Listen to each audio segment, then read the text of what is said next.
فاطمه هستم، 32 سالمه. خوش اومدین به پیج من، به پیج یوتیوب من. این یه ولاگ روزانه خواهد بود از روزمرگی های من.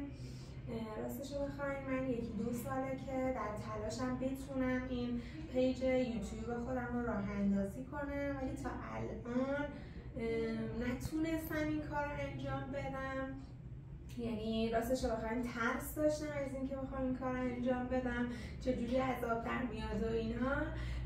امروز به خودم گفتم که تو باید پا رو این ترست بذاری و این کار رو انجام بدی و این کار رو انجام دادم. امیدوارم که بتونیم در کنار همدیگه انرژی خوب بدیم و انرژی خوب دریافت کنیم. همونطور که گفتم یه ولاگ روزانه خواهد بود. اگر برسم هر روز این کار رو انجام بدم و ادیتش رو انجام بدم در کنارتون خواهم بود. همین. مرسی که منو همراهی میکنید.